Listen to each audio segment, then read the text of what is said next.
Hi, இன்னைக்கு பேசுகிற concept வந்து பார்த்தீங்கன்னா ப்ரீ மென்ஸ்ட்ரல் மாஸ்டாலஜி, அதாவது நம்ம பீரியட்ஸ் ஆகிறதுக்கு முன்னாடி வர பிரெஸ்ட் பெயின் பற்றி தான் பேச போகிறோம். ஸோ நிறைய பேருக்கு 8 to 10% ஆஃப் ப்ரீ மெனபாசல் விமன்ஸ்க்கு இந்த ப்ரீ மென்ஸ்ட்ரல் மாஸ்டாலஜியா அப்படின்ற பிரெஸ்ட் பெயின் வருதுங்க. இது என்னென்ன சிம்டம்ஸ் மாதிரி தெரியும்னா, உங்களுக்கு அந்த பீரியட்ஸ்க்கு முன்னாடி ஒரு பிரெஸ்ட் ஒரு ஹெவியாக இருக்க மாதிரி, ஒரு பெயின் இருக்க மாதிரி, அப்புறம் எங்கேயோ கட்டியாக உள்ற மாதிரி உங்களுக்கே ஒரு தோணல் இருக்கும். ஸோ இதை பற்றின காசஸ் என்னன்றதை பார்க்கலாம்.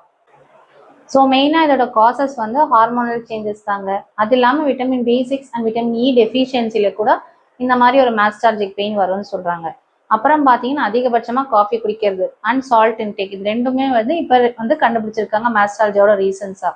ஸோ இதுக்கு என்ன சப்போர்ட்டிவ் ட்ரீட்மெண்ட் பண்ணுறதுன்னு பார்த்தீங்கன்னா, ஒரு கம்ஃபர்டபுளான இன்னர்வேர்ஸ் யூஸ் பண்ணுங்க. அது மட்டும் இல்லாமல் ரொம்ப பெயினாக இருந்தால் ஹாட் கம்ப்ரெஷன் கொடுக்கலாங்க. அந்த பெயினுக்கு ஒரு எஃபெக்டாக ஒரு ஹாட் கம்ப்ரெஷன் கொடுக்கலாங்க. பெயின் கில்லர்ஸும் எடுத்துக்கலாங்க. அது இல்லாமல் vitamin B6 and vitamin E டெஃபிஷியன்சியை கரெக்ட் பண்ணுற டேப்லெட்ஸும் எடுத்துக்கலாங்க. ஸோ எல்லாமே ரீஅஷூரன்ஸ் தாங்க. இதை பற்றின விஷயம் பயப்பட தேவையில்லை. ரொம்ப முடியல உங்களுக்கு பக்கத்தில் இருக்க உங்களோட கைனகாலஜிஸ்ட்டை கன்சல்ட் பண்ணுங்க. தேங்க்யூ.